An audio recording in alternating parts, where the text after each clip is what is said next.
Welcome to the Small Giants Fishbowl. This topic is Managing Millennials. Managing Millennials is one of the hottest topics affecting the values-driven business leader. Shoot, for every business leader. There's no escaping it, as this generation is the future of your company. Join Erin Walter of New Fork as she walks you through how they set up a workforce that was raised on Saved by the Bell reruns to achieve their best year yet, and be ready to grow even more in years to come. Okay, here we go. My name is Jimmy Kalb. I'm the president of OptiFuse. We make circuit protection devices. We're based out of San Diego, California, and great to be here. Great, thanks, Jimmy. Candace. I'm Candace Gooch. I work for Pegasus Logistics Group. We are in the freight and logistics business, and we are in the Fort Worth area. Great. Tracy? My name is Tracy Mills. I work for Data Connect Corporation out of Denver. I work remote from Florida from my home, and we are an event service solution company, from anything from software to data to equipment for any event, whether it's general trade show or beyond, such as associations or general trade shows such as food shows. So, great, thank you, Tracy. Welcome, Chris. I'm Chris Manley with Ingenious. We're a digital marketing firm for mostly small to mid-sized companies, and we're based in Greenville, South Carolina. Great. Brian, can you hear us? Yes, I'm having trouble with my computer, but I've got my phone connected. So my name's Brian Kosa. I'm from Northwest New Jersey. I'm a health club consultant and consult with different businesses on club culture and that part of how they operate. Great. Thank you, Brian. Again, welcome. I think this is yours and Tracy's first Fishbowl. So I hope you enjoy the conversation, and we'll be looking to y'all to ask the most questions. So, but to go ahead and get started with today's discussion, I'd like to introduce to you Erin Walter, CEO of New Fork, which is a marketing company in the catering space based out of Elk Grove Village, Illinois. So, Erin, go ahead, take it away. Hello, all of you. Nice to see you, Chris. Good to see you too. Seen you in a while. As Glenn said, I am a co-founder of New Fork, so I have a partner, Jamie Pritcher, and we're a marketing company that operates in the catering industry. 90% of our my personal background, I played soccer pretty much all of my life, and when that career came to a halt, I looked to entrepreneurship to kind of fill that void. So it went from one to the other, and that's kind of all there is to my background. New Fork itself started as an internal marketing department at a Chicago catering company called Tasty Catering, which is also a Small Giants member, and kind of got to a point where we realized we had a lot of really talented people that had come through as interns that were in college studying marketing, and we were going to lose them if we didn't do something, because a catering company can't afford to hire and to keep that many people. So we decided to start our own company, and didn't know at the time we were going to focus only on catering, but obviously we knew we had quite the background. Tasty Catering was known in the industry as having one of the best marketing. Everybody kind of looked to them as being the leaders. So we kind of had that as our portfolio. We also figured if that didn't work for us, Tom, the CEO of Tasty's, got a wide enough network. There had to be plenty of people in there that needed marketing help. So just decided to kind of take a leap. And that was about 5 years ago. And we finally, I'm proud to say, finally have made some money. Lost lots of it, but finally made some money. So that was an exciting year last year to finally not be in the red at the end of the year. We have a team of about 12 people right now. It oscillates, but I'd say we're at about 12, 7 of which are full-time. And then the others they're regulars and constants, but one of them's in college. 2 of them are women's professional cyclists. So they race and they do all of that stuff, and they work for us in their downtime. and an editor who does a bunch of other things as well. So they're regular members of our team. They're just not full-time staff. And 7 of us are actually in the office, and the rest are across the country. So we're kind of a little bit remote. But in general, we focus, like I said, multiple times on catering, but it's a little bit more than that too. We like to look at it as a multi-dimensional marketing company because we help our clients with a lot more than just catering and a lot more than just marketing. So we as entrepreneurs understand the struggle of other entrepreneurs. We also understand the ins and outs of the catering business when it comes to culinary and operations and logistics and internal communications with temporary staff and all kinds of issues like that. So we're more than just a marketing company to our clients. We're kind of, we're consultants in a lot of different ways as well, but we like to say that we help real caterers grow profitable businesses, and that's kind of why we're in the business that we're in. So that's the background on New Floric itself. Our team is completely comprised of millennials. So we actually have our sales, the newest person we added is a salesperson, and she's at the top end of the spectrum. And then our youngest is literally at the very bottom end of that range. And she works for us part-time, and she's in college. And the rest, I'd probably say right now are between 25 and 27. So we have a really, really young team. And some of what Glenn and I were talking about, it becomes a little difficult to distinguish between what are some of the, go ahead. Go ahead, Jimmy. Real quick, how do you define millennials? You said on the top end and the low end. Could you give me the current range of ages where they are today? Sure. So the research that I had just done, and obviously there's plenty of answers to that, but the research that I had just done said 18 to 34, 35, somewhere in that range. So that was 2015. So maybe it's now 19 to 35, but in that range. Okay, thanks. Yeah. It's kind of hard sometimes to look at what are the benefits of being a values-driven business, of being a small giant and treating your people in the right way, and what are some of the benefits of having millennials, or I guess you could say the challenges. So because my entire team is in one age group, it's kind of hard to tell what's cause and effect and what really makes a difference. But come to realize that there are a lot of challenges with this generation of people, but I think it's also just a lot of challenges with, a lot of them, it's their first job out of college. And, saying that it's the fact that they're a millennial versus the fact that they're just inexperienced, like what is truly the cause of some of these issues? And these issues that you come across that people say they have troubles with people, whether it's the sense of entitlement or whether it's the sense that they always want more, what's the driving force behind that? Because trying to understand what's at the base of that issue allows you to then turn that quote unquote challenge into a benefit for your company. And I've got one good story I'd say that I'd tell from one employee that's pretty much like a case in point on this. And then the rest of what I'd like to do is just kind of have more of a general discussion about it, because like I said, I think there are a lot of things to talk about, and a lot of it, in my opinion, comes down to what we do as leaders versus them being challenges with a generation in general. We've got this employee named Michael, and he started with us maybe a year and a half into existence. So it's been like 3.5 years with us. It was his first job out of college. His mom worked I think she's an underwriter. So she worked in corporate America, and he's a self-learner. So he didn't go to school for all the web developing and the designing and all the stuff he does. He taught himself all of that stuff online.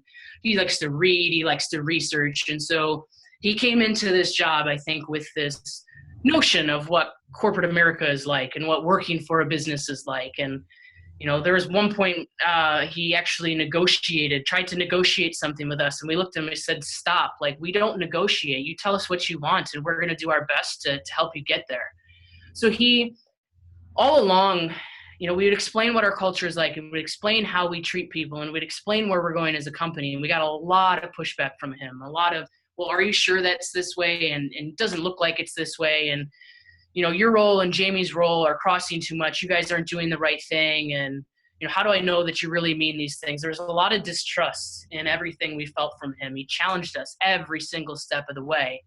And it over like a course of probably a year and a half, tons of challenges of, well, that's not the way it should be. It should be done this way. And you guys are doing it the wrong way. And why are you doing it this way? And I don't believe that what you guys are saying is what you mean. And it came to a point where it got really trying. I mean, I took lots of walks outside down the street with him, lots of conversations about like, what is your struggle and what is your frustration, and help me understand what's going through your minds and what you're feeling. And these conversations, it felt like it could have just hit a tape recorder. It was like over and over again, no matter how much we worked with him on trying to understand these things just kept coming up of, well, I don't want to be salaried because I don't want to have to work extra hours. Like if I only am going to work, I don't want to have to work an extra 10 hours just for my money. Like if I only have 30 hours worth of work, I want to be able to do other things. And, if I work 50 hours, then,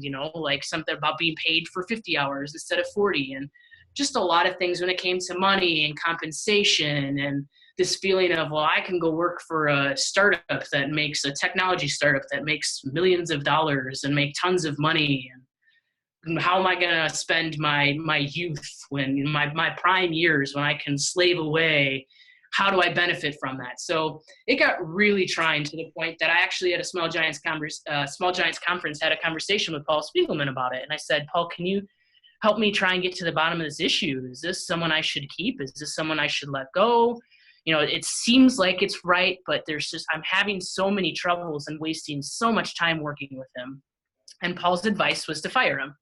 Said, I really think you should let him go. He just doesn't seem like he's right, and you might as well just cut the ties and find someone new. But I just didn't feel like it was the right thing to do, and just continued to work with him. And probably about, I don't know, maybe a year and a half ago, we had this moment where he was working on a side business all by himself and working his hours late at night and on the weekends. And we were talking about helping him try to grow his own business and giving him advice on how to start it and how to think through it. And I said, Michael, what's going on? I haven't heard about your business in a while. And he goes, I decided I don't want to do that anymore. I said, okay, you just spent like 6 months working on this. Why don't you want to do this anymore? And he said, well, if I'm going to spend, my free time outside of work on something, I'd want it to be something that benefits the company and benefits, the people that like our team, and benefits, the rest of the partners and investors. Like I want it to benefit the team. And right now what I'm building is only benefiting me. So like I want to be able to use that time and that brain power to better the business. And I about fell out of my chair. I was like, this is the guy who's so selfish and only wants stuff for himself. And now all of a sudden he wants to only do things that are best for the team. And it's just all of a sudden like the switch went off, and everything that we had tried to teach and we worked with him on, suddenly it sank in, and it was like he understood and he got what we were doing. And now it's to the point that we're actually changing some of our culture and some of our processes in a big and exciting way. And he's the one driving it all. He's the one that's spending all the time working on the strategy and the vision and the culture, and he's really passionate about it. And he's helping us move the company in a direction, which, to be completely transparent, without him, I don't know that we'd be going. And I can say without a doubt, it's the right direction to go. So we've managed to gain in him an employee that we really couldn't live without. And in the beginning, it was all literally textbook issues with millennials. And it was all these things you read about and the problems that you face. And it's just a matter of, with him, it was a matter of spending that time and working with him. And while it seemed like it was never going to end and it was adding nothing but stress, like literally I felt like I had an ulcer at times. It came to realize that with all of those issues, it's really how we as leaders deal with them, that whether they turn into issues or whether they turn into benefits. And that's exactly what happened in this case. What was an issue is now something that's propelling our company forward and turned into a huge asset for us as a business. And it was all in the time and effort that Jamie and I put into working with him and developing him and coaching him, instead of just looking at it and saying, you know what, like he's causing us problems. He's not right. Let's get a new web developer in here. So he's kind of the case in point. And, we've had a bunch of, there's a bunch of things that we do that I think pretty much all Small Giants companies do in terms of transparency and just being very forward with whether it's our financials, or whether it's the vision or the way we're leading the company, things like that. A lot of that transparency helped tremendously with him. And at first he didn't believe it, but it's that transparency that got him to truly understand, you know what, like what they're telling me is true. I can buy into this. I can believe this. And I think that was one of the major keys that helped turn the corner with him, was him being able to clearly see what he's doing, like how he's impacting the business, what the business is doing, understand where the business's money is going, understand where the business is going and how he can play into that. But I think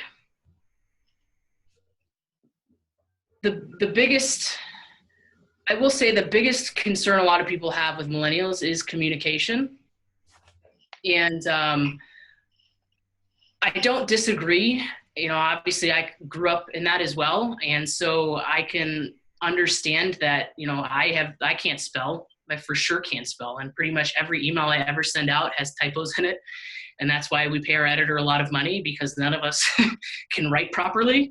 So I think there's a lot of technical issues with some of those things, but and the communication styles. But that goes back to me, to leadership. And you know, how do we work on that? And if as leaders, we don't spend the time to better that deficiency and to improve upon that, then that's on us. It's not necessarily a flaw in a generation and a flaw in a person. You know, it's a flaw in our leadership styles, and whether or not we've done everything we can to support this talent and to grow the talent. You know, it's looked at, is it a weakness or is it a flaw? You know, a flaw is generally something fatal that's not going to change. But I don't know that I think any of the problems with millennials are flaws. I actually think they're all weaknesses that can be developed and changed.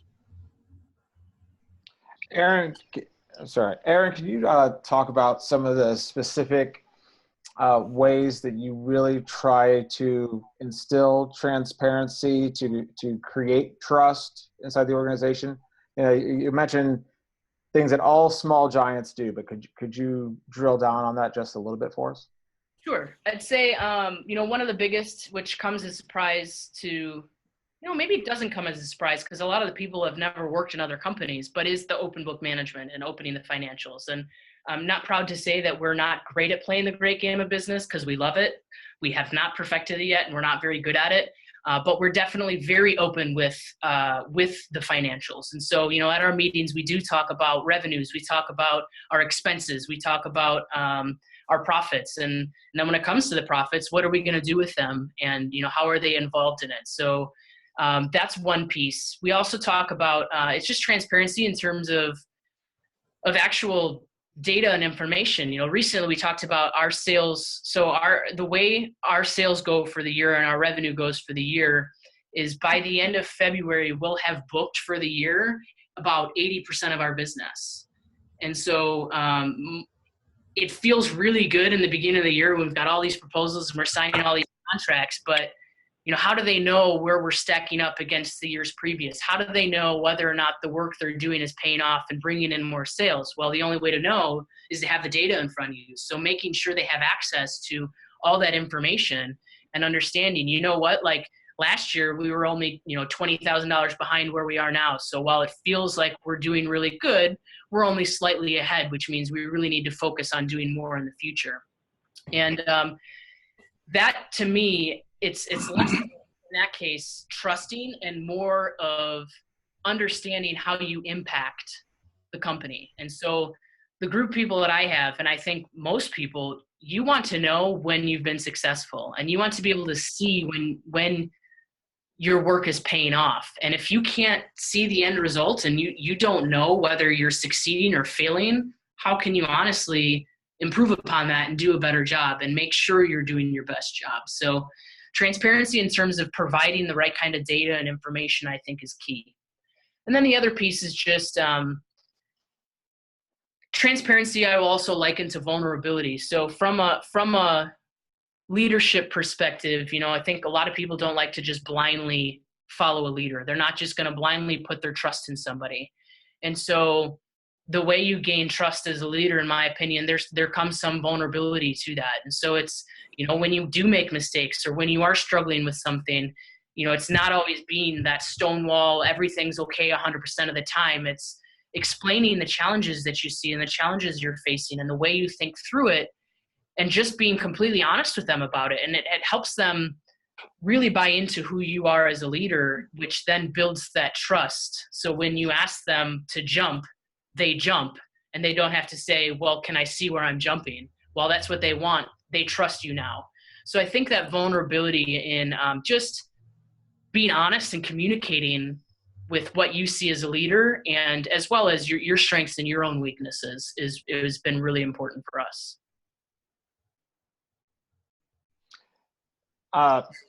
Aaron, in our conversation before this, you had talked about, and just recently you talked about the impact that somebody is having on the company. When you were talking with Michael, how did you communicate the impact that his behavior and that his presence was having on the company?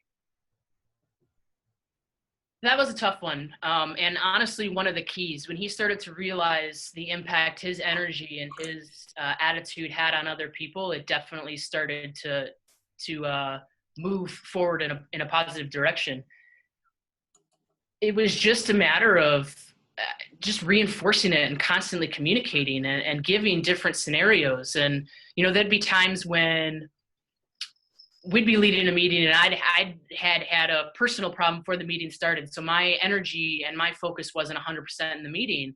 And he'd look at me and be like, okay, that meeting didn't go so well. It didn't feel right. It didn't go so well. Maybe next time you need to think through it more, act differently. It'll be like, okay, well, what was off for you? And it'd be like, well, it just felt like you didn't have a lot of energy, and it felt like you weren't as focused, like your mind was 100 miles away, or, you didn't really want to be participating. And I go, okay, well, how did that impact you? And so it wasn't like I did that on purpose. It was an honest scenario that happened. And afterwards he goes, okay, literally by the end of the conversation, he goes, I get it. I get it now. And so, and it wasn't just one of those incidents with him. It never was just one. It takes multiple incidents like that and communication and just helping him try to understand and realizing that it's not like he's not smart for understanding the first time. It's that he's just struggling with this and you just need to work with him on it. And he needs, for him, he always sees with blinders and he has trouble seeing outside of that. So it takes a lot to kind of knock down those blinders, and understanding that's not a fault of his. Doesn't mean he's not smart. It doesn't mean he's not a good employee. It just means he needs something different than everybody else. So it was just showing some other examples and getting him to see from what he experiences inside of his blinders, and then likening it to the way that he acts with other people. And that kind of helped. I'll open this up to questions here. I've got plenty of questions that I can ask Aaron. Can you tell us a little bit about, we know that kind of this generation, because of the proliferation of technology, email, text, 15 different apps that they use to build relationships with each other, how that communication style kind of erodes trust or doesn't allow trust to develop, and what you do to overcome that so that they're more bought into what you're doing?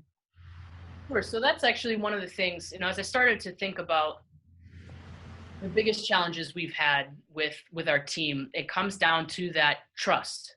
And with our team that we acquired from Tasty, I didn't have to worry about that because they built up all the trust for us. It's like they did all the hard work and then I reaped the benefits.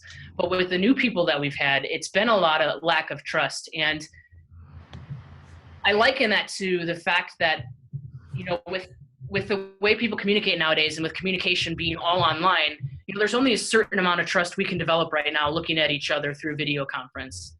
And so if that's how you communicate, and that's kind of how you've developed your friendships and how you've talked to people, how do you truly know how to trust somebody with serious issues? Like, how do you know how to build that relationship and how to build that trust? Because the relationships you have only go so deep into that trust. And so I think that that's a huge issue when it does come to this generation, is that inability or lack of understanding as to what trust is all about and how to go about building that. And so I think they're just it's a little tougher to build that trust because they don't get it, and they don't understand that they don't have it, because they'll look at it and say, sure, I've got relationships with people and I talk to people all the time. And it's like, well, great. How often do you see them? How often do you go out with them?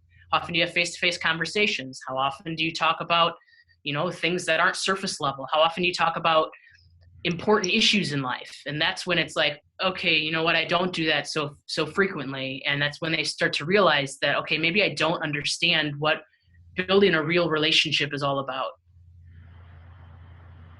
Great. Thank you, Aaron. Jimmy, you had a question. Quick question here. You build up the trust, and you also said that you guys are managed by millennials. You're a millennial, and you're managing other millennials. How do you think that trust would come from, say, a boomer or Gen Xer as to relating? Do you think that trust is inherent because they already kind of relate because you've got one millennial talking to another millennial? Or do you think it's when you got a boomer talking to a millennial, do you think it's more of a father figure or mother figure trying to manage somebody that is like, I'm not going to listen to my dad or mom, but I'm going to listen to my peers? That's a great question. And I guess what I believe at the end of the day is that they're going to trust those who put the effort and time into understanding them and helping them grow. So I don't think, I've actually seen recently at one of the companies that I have a pretty good relationship with, they had an old sales director who kind of shut down ideas. A new person came into the company, a millennial, had frequent ideas, and it kind of was just like, no, constantly saying no. And it was like, well, you're not making enough phone calls, and you're not doing enough of this, and you're not doing enough of that. And the new sales director came in, and both of these were not millennials. Neither of them were millennials. The next one comes in who was a boomer, and it was more paying attention to, okay, well, why isn't she making these phone calls? What are her strengths? And can we mind, like, these are great ideas, and maybe they're not all right, but like, she's coming up with ideas. And so he took the time to get to understand her and what she was about. And she turned around. Like, I was one literally 6 months ago to say, you should have fired her right when she started. And now she's like a huge asset next door. And it's all because someone took the time to get to understand her and get to know her. And so I don't think that comes with a generation. And I don't think she looks at it like it's her father next door helping her. I think it's just all about what you do as a leader. Okay. Aaron, you had talked a little bit about open book management as a way to be a trust builder. But when it comes to the getting to know somebody, getting to learn what their strengths and weaknesses are, how do you approach that? A lot of trial and error and a lot of paying attention. So, we'll throw a bunch of different projects at people. Everybody likes to be challenged and wants to do more than they did the day before. They want to grow. They want to feel like they're going somewhere in life. And so you throw different projects at different people, and you start to see what they like to do and what they don't like to do, and what they're good at and what they're not good at. And it just comes from trying and having the courage to try, because obviously when you try a project, if it fails, now all of a sudden you got to go back to square one, and it costs you time and it costs you money, and you don't always have that luxury. But trying to find projects where you can afford to try out new people or to try new skill sets and to see if they're there, I think that's just important, because it's important as a business, obviously, because you're trying to get the most out of your team. And if Karen's better at project A than she is at B, then I want her in A. Like, that's where I want her to be. But if I don't give her a try, I'm never going to know that. But as well as making sure that we're challenging the people that we work with, because if you don't give them different projects and you don't start looking for new skill sets or what their strengths are, like I said, they're not going to feel challenged, and you're not going to know what they are. So I just think it's just looking for it too. So it's figuring out, in that scenario with the girl next door, it was like she was really good at following up with and making sure, okay, well, you know what, you only made 4 phone calls and you made 10 phone calls, and keeping track of those things. But she didn't like to make the calls herself. So it's okay. She's a type A personality. She likes to keep people on task. So why not allow everybody else to make more phone calls and take some of that burden off their shoulders and tracking it all and put it on her, because that's what she's good at. And now she feels challenged and she feels like she's doing something good, and everybody else can do what they're good at. So it's just kind of paying attention to what people are succeeding at and failing at and trying to get to the bottom of why. Once again, it goes back to taking that extra time, which, we all don't have the benefit of having because we're always working in the business, or I would imagine, as well as on the business. And so it becomes tough to spend that extra time working with the people and on the people. But, realistically speaking, that's hands down our most important job. I was going to say, how do you find the time, or how do you balance the time? It's a big struggle. And with I think, once again, here's where I don't know whether it's millennials or I don't know if it's just my team, but it requires a lot of time and attention. And it's something that it's one of my biggest weaknesses as a leader is, I want to get my work done, and even the work on the business and the strategy. And when I'm working on a project, I want to, in the morning, I come in early and someone walks in and I can tell something's wrong with them. I just naturally want to finish my project instead of spending the time with them and spending the time to try and understand it, or to help them with their own project and their own problems. Or we had an employee who I could tell was off. Finally, I said, "What's going on? Something's not right." And she said, "I don't feel challenged with what I'm doing anymore." And so it's like, I should have had that conversation with her 2 weeks before I did. So for me, it's just a matter of literally trying to keep track of the conversations that I have, because it's the only way that I can push myself to have more of those conversations, to focus on the people.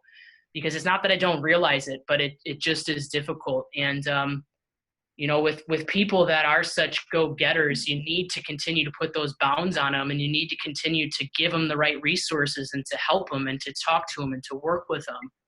And that's when you're going to get the most from them. Like, my team's absolutely incredible, but if I stopped doing all of those things, I think we wouldn't be nearly as good as a company. Like, we need to focus on that to get the most out of who they are. Very interesting. Tracy, and then we'll go to Jimmy. Tracy. Yeah, I just wanted to reiterate what Erin says. I totally agree with her. And Erin, I'm amazed at your enthusiasm, and very, very, very excited about you being an entrepreneur, and it's just really exciting to see.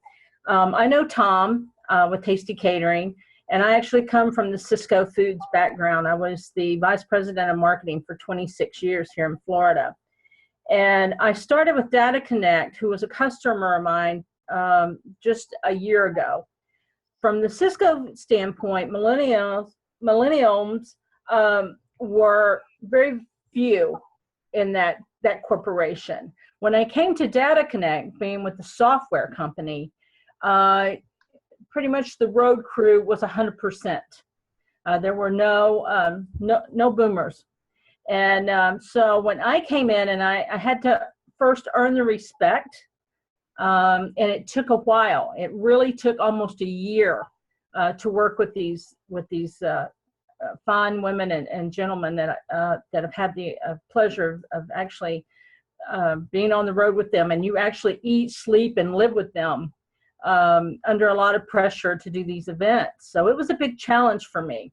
I could tell that I was not a part of the group, so to speak, when I first started, and I was challenged with these young kids, and but I learned from them. They have so much. Erin, you all have so much for us as boomers to learn, and you're enthusiastic, and I mean, the knowledge from the technology standpoint is phenomenal. But I think, first of all, just from the experience that I have had for the last year, is earning their trust and communication. And it takes time, because there are challenges between different personalities. And I think you said it really well when you said blinders. When you were talking about Michael, there's blinders, and you have to gauge yourself to get through those blinders as a team to make strides. So, but yeah, thanks. I really enjoyed your comments, Erin. Thank you so much. Great. Thank you, Tracy. Jimmy. Okay, so I have 2 kids, and they're night and day different. And so we tend to color these millennials as a group. Yeah, they might have some shared thing, but there's millions of different personalities and such, and they're all individuals, and they don't necessarily all have the same traits, I suspect, at least the ones that work here as well. So how do you distill which ones are keepers for you and which ones aren't? Just because they're necessarily a millennial doesn't necessarily mean they have the right skill set. Just because they're a millennial doesn't necessarily mean they're a programmer or they have a lot of computer skills. They grew up along with a mobile phone in their hand, but that doesn't necessarily mean that they have all the skills that you're looking for. Are you still looking for particular skills, or as such, or is it something you're looking for from that type of the generational background that you're hoping that they have those experiences? Yeah, I mean, I couldn't agree more. They definitely all are different, and not, we've only let go. Fortunately, I've only had to let go of one person, and he was a millennial as well. And it's just a matter of culture fit, and I think that's the same across generations. And so it's you can't fix everything, and everything's not going to be right for your company. That's the other thing. So it's not necessarily. There are some times when they're great people and they just don't fit into what you're doing.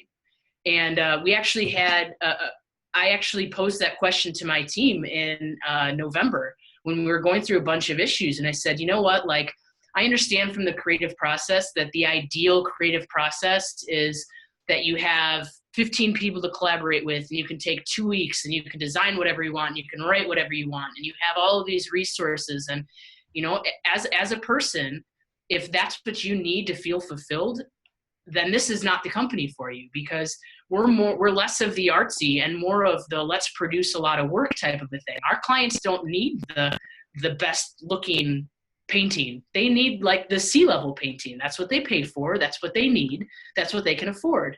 And so it's not to say we don't want to put out our best work, but it's an understanding of this is who we are as a company. And if that's not right for you, it doesn't mean there's something wrong with you. It doesn't mean there's something wrong with us. It just means it doesn't work. So I think that no matter what, it comes down to the more you can communicate who you are as a company and be honest and open about who you are, the more you'll be able to start to see whether or not this new hire or this young person can fit into the system. And I think laying it out to them also gives them the chance to see, is this something I want to be a part of? Thanks. Aaron, you and I had discussed earlier that you have your values on the wall, and you had given a lot of freedom to this group of employees to kind of just to pursue their work. And you're finding that lacked in success. Could you walk us through that a little bit and how you resolved it? Sure. So I think one of the things that had the biggest impact on me in my work experience is when I started at Tasty Catering, and I had been there, I was just out of college. I had been there for 6 months, and we came to this discussion, and I said, you know what, I think we should have billboards. And they looked at me and they said, like, are you crazy? Like, they're very expensive. There's not a lot of return. And I said, no, really, like, I believe in it. And here's why I believe in it. And they said, you know what, like, that's your circle of discipline. That's your area. So we trust in you. And I was like, excuse me, like, I'm young. I'm just out of college. I don't have any job experience, and you're going to trust me to make this decision. And it goes to the core value, which we adopted from Tasty, which is freedom and responsibility within the core, or in the culture of individual discipline. So it's that idea that we all kind of have this circle we're responsible for, and I trust in you, in your circle, to make the best decisions and to grow it. And it's really important to us as a company because we're small. We have one graphic designer. She can't turn around and talk to 4 other designers and say, well, what do you think on this? Like, I don't know what great design is. I didn't go to school for graphic design. I sure as heck can't help her. So she's in her circle of graphic design. She's responsible to take us forward and to make sure we're up on the latest trends and to do the most possible. And we kind of look to her to be the be all end all. Like, okay, Emily, this is a design piece. If this is what you think is great, then we'll go with it. And so it gave a lot of freedom and a lot of flexibility in terms of well, like, I don't know I don't know the technical parts of SEO. So if this is what you think, then great, like go do whatever you want to do. To give a lot of that freedom. And I started to realize that that was the biggest mistake that I've made. And I did it for 4 full years, giving too much freedom. It came to a point where, there were a lot of mistakes and a lot of things going wrong. And it's like, okay, well, I don't understand why they keep making these mistakes. We've talked about it. What's going on here?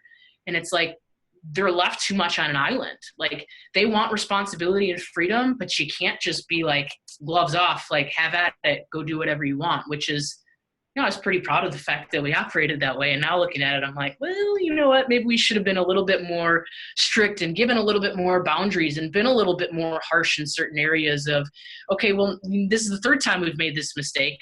You know what? Like, I trust in you as a person. I don't think you sabotaged us, but like, you can't do that anymore. Like, that is not acceptable versus, well, just figure out what happened and we'll be fine next time, which is kind of how I was before. So realizing that while they want that freedom and responsibility, and while that really truly helps them grow, which is, like I said, it had the biggest impact on me when someone said that to me, well, this is your area, so you make that decision. You still need to provide some sort of direction and some sort of boundaries, or it's almost just like the energy goes off in too many directions and doesn't know where to go. And if you don't send it in the right, if they don't know where to go, it's not going to turn out right. So that was the one thing with the culture. And then the other cultural revelation we've had recently is that back to these issues that we were having, said, you know what, like, I know I've got great people. Like, I would bet my life on the fact that I have got the right people and I've got great people. They don't like wake up thinking, I don't care whether or not I do my job to the best. They want to. They just weren't doing it. There was a problem. And so, I think the tendency sometimes is to be like, well, you know what? You've just made the same mistake 3 times in a row. Like, that's you as a person. You've got to go. Versus you believe in this company and you've put the company first for multiple years. There's got to be another reason why you're making these mistakes. It's not the people. There's got to be something wrong with the process. And in this case, it was a little bit of the culture and understanding of, you know what, like, these are our values and this is what we believe in, and always moral, ethical, and legal is our first value. But like, how do I know as an individual whether or not I'm living that on a daily basis? What does that mean to me? Like, what does moral and ethical and legal mean? Does it mean, what does treat all with respect mean? Does that mean when a client emails me, I'm going to respond in 48 hours? Or when I'm not going to be at work when I say I'm going to, I make sure I call somebody and tell somebody, because that's treating them with respect. Like, how do I live these values? Because I like them. I buy into what we're doing. I just don't know 100% how to get there. And so we were 70% of the way there with our culture, and we're working on the last 30% now in terms of making it something relatable and something easy for them to live out. It goes back to providing all the right data and helping them understand whether they're succeeding or failing. So they all want to succeed. They want to do the most possible for the company. You just have to help them understand how they can do that on a daily basis. Have you communicated that this shift and this realization that, listen, in the past it's been a little bit more free for all, and now, like, we're going to help you build some structure so that you can go around it instead of just going off any direction? How are you communicating this shift? That was part of the conversation that we had. I just flat out said, like, here's the problem. There's not enough boundaries. There's too much freedom. That is not your fault. I'm the one who set this culture. That rests on my shoulders. Like, I set the environment and I set the tone. And so I did not set you guys up for success. That said, we realize that now we're going to change some things and provide the proper environment. And if you can't succeed in that kind of an environment, then you're going to need to go ahead and leave. And that was an honest conversation. I don't think I've ever had that serious of a conversation with them, where I literally was like, every single one of you, I don't mean this in the mean way, is replaceable. Like, I can get another writer. I can get another website guy. You might be great, but I can find someone else to do your job. Like, it's not that I have the need to hold on to you. I want to hold on to you because I believe in you, but you have to give me back what the company has been giving to you. And so it's starting it with, you know what, like, I realized that I set the tone wrong, but now we're going to course correct. and I need you to help me work on it to make sure we can get where we want to go. Great. We'll go. Jimmy's been waiting for a little bit. We'll go Jimmy and then Candace. Jimmy, go ahead. I'm sorry, I keep asking all these questions. So you've got obviously you have a culture there.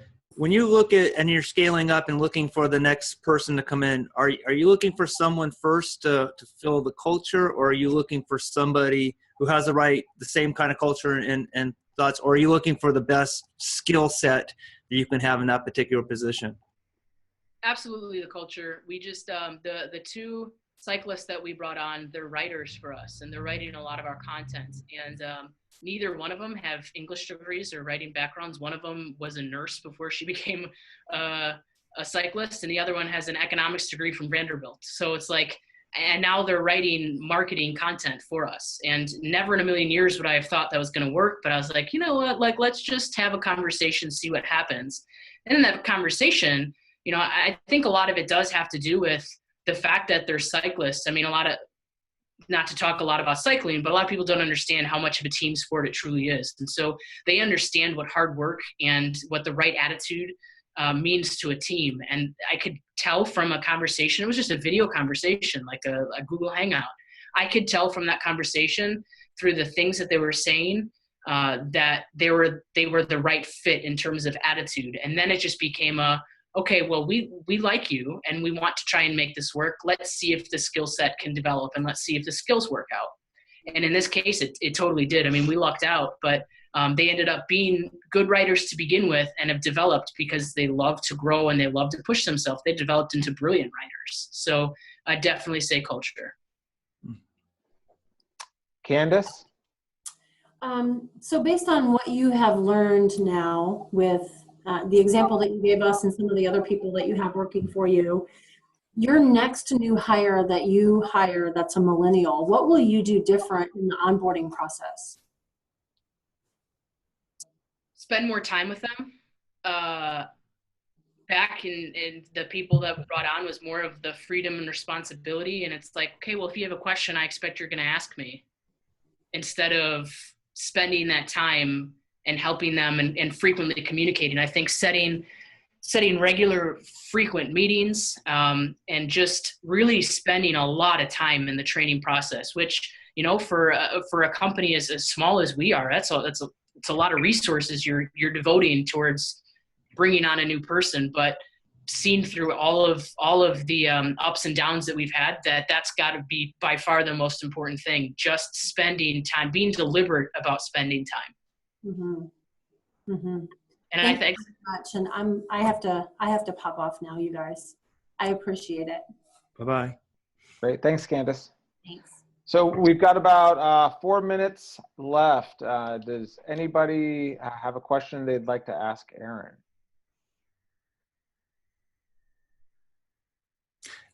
I don't want to keep monopolizing, but I have some. Feel free. Go ahead. Sorry. So one of the issues I've had in the past, we have a lot of transparency here at our company. In fact, a lot of transparency.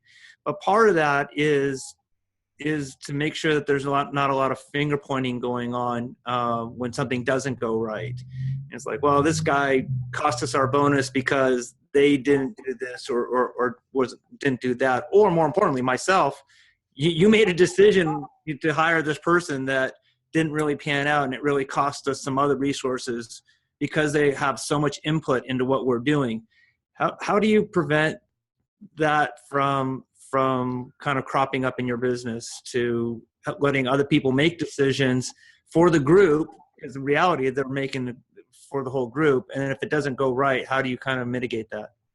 So that definitely is a big piece of the puzzle. And I think, you know, for us, one of the big activities we did that changed the way we operate as a team is going through 5 Dysfunctions of a Team, that book by Patrick Lencioni, and really breaking it down. And it was like our own little book club. And we talked about it and we went through it and we worked on some of those things as a team. I think no matter what, finger pointing and figuring out what went wrong, they're the same thing. To me, it's the intention behind it. So no matter what, when there's a problem, you have to figure out what went on. And if it's because you made a wrong hire, like there's no lens that's going to change the fact that you made a wrong hire, but it's more in the intent, well, it's just all your fault and you cost me everything because you did something wrong, versus, all right, that didn't work. How could we have supported you to change that? Or what could I have done to maybe see that earlier or to have made a difference? And it's realizing that no matter what, you have to figure out what went wrong, but it's the difference in blaming someone versus honestly just trying to discover what went wrong, and what Jim Collins calls the autopsy without blame. And so I think it's just all about the intention and making sure as a leader that when some of those negative comments and feelings start to come up, that you kind of break it down and kind of slow it down and say, you know what, like, it's no one's fault. We're not trying to point a finger here and cause problems. We're just trying to make sure this doesn't happen next time. And it the thing that really helps is when people don't feel defensive, and that goes back down to trusting each other as teammates. And so, you know, if someone's going to tell me and call me out and tell me I did something wrong, I know that they're doing it to make me better and to make the company better, not to rip me down as an individual. And so building that trust amongst your team members can help do an autopsy without blame instead of pointing fingers. Okay. We've got time for one more question. I feel like Chris has got something. What are you going to do when you hire somebody who's not a millennial? Great question. I'll just go with the younger ones since I take the ones right out of high school, so they'll be in the next generation.